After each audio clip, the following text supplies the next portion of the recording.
So you'll say Batman's Rogues Gallery is the Joker, Mr. Freeze, the Riddler. In ours, it's primarily scriptures that were used in the Bible to personify the devil. So stuff like the wolf in sheep's clothing, which is my number one favorite enemy type that has come from Justin, the Angel of Light, and the Roaring Lion, as well as stuff like Prince of the Air, Lady Folly. Those are the kind of enemies that we're going to have. So Justin, you were the one who created the look of all the enemies in Intercession currently. What was like the thought process behind that, other than the 60-page Word document for each? I love it. Please say that every time. You must say it. That is a Xavier trademark. Yeah, I gave you this character with the 100-page, 50-page. I love it. It's awesome. I just wanted to pull up I have it right in front of me. I just want to get these drawings in front of me so I can see what I was working with visually. But just to give like a broad understanding, when you first approached me with these characters in mind, I really wanted to portray specific, like invoke like a specific feeling when you see this enemy, right?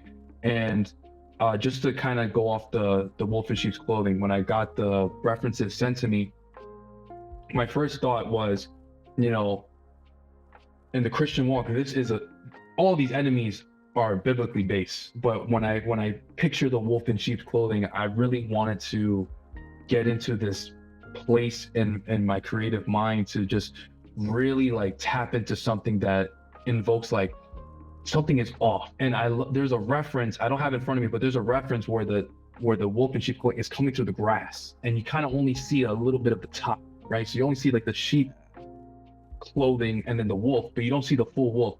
And I think that for me really resonated, because I'm like, yeah, okay, wolf in sheep clothing. The first look, right? Like a blind look, you wouldn't give it too much notice because you see the sheep and you're like, okay, yeah, there's nothing wrong with that. But then if you really pay attention, you'll see the wolf's figure and the eyes and the mouth and the way it walks, right? It's how it's lurking towards you. So I really wanted to capture that in the drawing. And with the back and forth with Xavier, I really think we captured that ideology that he was going for through his documents. And I think it's just important that, especially within the story that you have described and that you're creating, Xavier, I think it's important that these enemies feel menacing, right? Like you know you're walking into something dangerous when you're seeing these things. So when I was finished with the artwork, I was like, man, I'd never want to cross this in real life. This monster is crazy. I'm like, I'm gonna look in the other way, or you know what I'm saying, I'm gonna get Ken over here with his sword or something. Like, we got to take this thing down. This thing is scary. But yeah, no, I wanted to really, and another thing too. This was really interesting for me because I don't draw rogue gallery or monsters or villains. I kind of like to only do the hero because that's kind of where I'm strong in. So it was interesting when Xavier brought it to my attention that he wanted me to do these three characters, you know, the wolf in sheep's clothing, the angel of light, and the roaring lion. I never done monster work before. It was not my skill set. So I really wanted to push the boundary of what I was creating. Like, what would I want to see in something that I want to stay away from, right? Or if I'm going to engage this thing, I want it to be menacing. I want it to be something that, you know, it's going to require a trial or something of difficulty. So yeah, all three of these characters, they all mean something to me. And when I was creating it, for example, the next thing would be the roaring lion. This is something that, first of all, I gotta say this, man, and this is something that I have now, and are including in my story, is this really good reference background. Like, I have to put that out there because I think it's, if we're really going to talk about creating these stories, man, Xavier, I got to give you your credit, dude. You really know how to create. It's like, you say you're not an artist, but you're giving me the tools as an artist to create these characters. And I think that's crucial as a creator of a story, because it allows for me to have creative control. Like, I'm still, you know, using my own skills to create this character, but man, you were breaking it down for me. Like, I want this part of the head, and I want it to represent this, and I want the scales to look like this. Like, dude, you were breaking it down with pictures and references, And I got to give you your credit, man. The only reason why these characters came out this way is because you displayed such a intentional focus on what you wanted this character to look like. So I'm glad that when the drawing was done, you were like, yes, man, this is exactly what I was looking for. And I think it's just a beautiful correlation of you just setting that foundation, man. Like, these characters cannot exist without the foundation and what you're trying to portray. So that's where I was drawing from, and your references and these documents that you were providing to do the roaring lion. I'm like, okay, roaring lion, I'm just gonna draw a regular lion that looks hungry. But no, you're like, you want to have these concepts. I want it to have horns, and I want to have scales on its legs. I want it to look kind of like a weird creature with all these different features from other other monsters and mythological creatures. So when I was coming up with this concept, I was showing my wife too. When I was doing this, I was like, man, this is not my forte, but because Xavier was able to break it down in a way where in my mind, I can relate that to my skills. So just looking at this, I have it on my screen, just looking at this character, I'm like, my goodness, this is creepy. This is something that when you see the title to the character, it just matches, man. Like, if I had no name to this, I would just be like, it looks like some crazy beast from a video game. But because I know the roots of it, the roaring lion, it's like, I see this and I'm hearing the verses, man. As I'm looking at this, I'm like, yeah, the roaring lion, it can never satisfy us. It's the roaring lion seeking to, who can kill, steal, and devour. Like, I see that as I'm drawing, and I'm just like, this I think is a perfect example of what good biblical Christian stories need. They need the Bible to be there. So when you see these characters, like the wolf in sheep's clothing, I know where you're pulling that from, where you got that mindset from. It's not just some fictional space that you pulled it from. You pulled it from the Bible.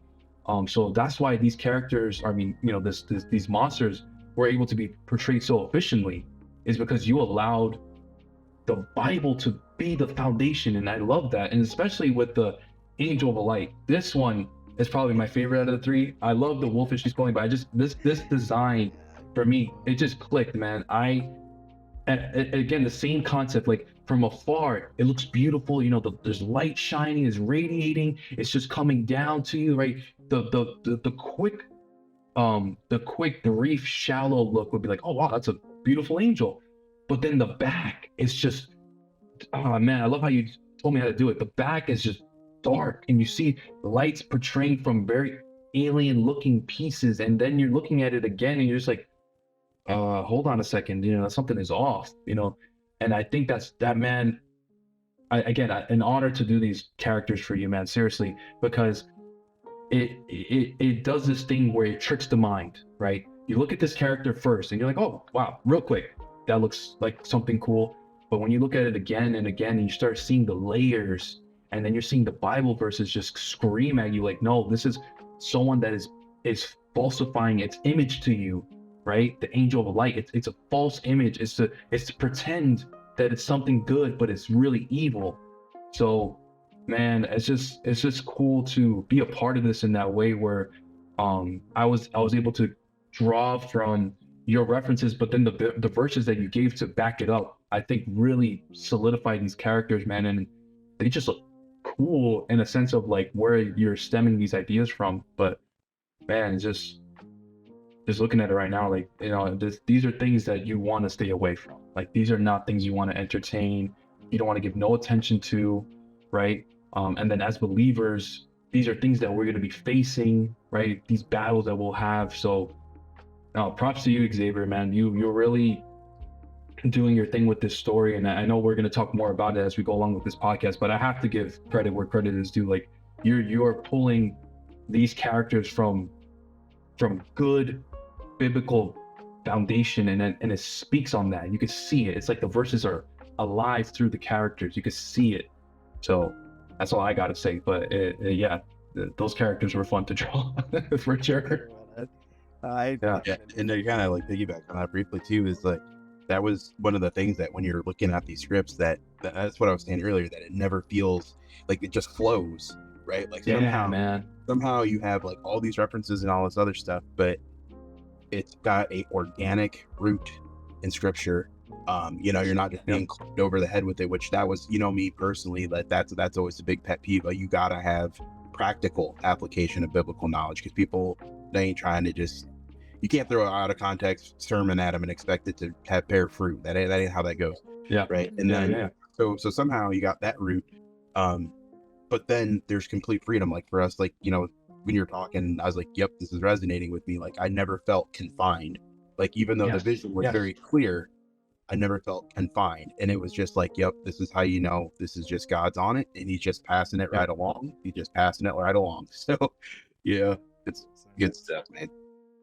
Also, I want to add on to it too, just like to speak on what you guys were saying, and just when it comes to the design of these enemies, I love that you guys didn't baby the design as well, that you guys are just really, Bible is just very clear of how Satan is, his characteristics, how he comes, roaring lion, darkness, the thief in the night. Like there's just a lot of characteristics attributed to Satan, and I feel like there could be a kind of stereotype where, okay, like we need to baby this, like we can't like like I feel like there is that stereotype when it comes to Christian like fiction. So I just really love how you guys really portrayed the angel of light and the wolf in sheep's clothing, and you really made it look scary and dangerous, like you were saying, Justin, that like no, like wait, hey, something's up here, So yeah, and I just really love how this is coming together.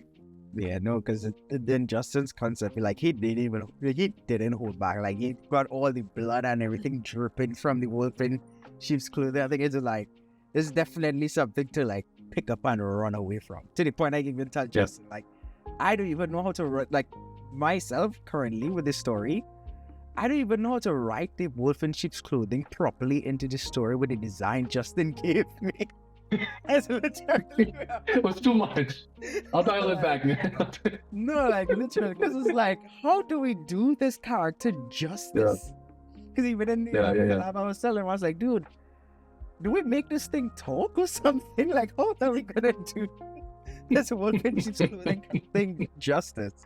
Oh like, man, you guys see the image on the screen? I'll also show the actual 3D model for the game from like that.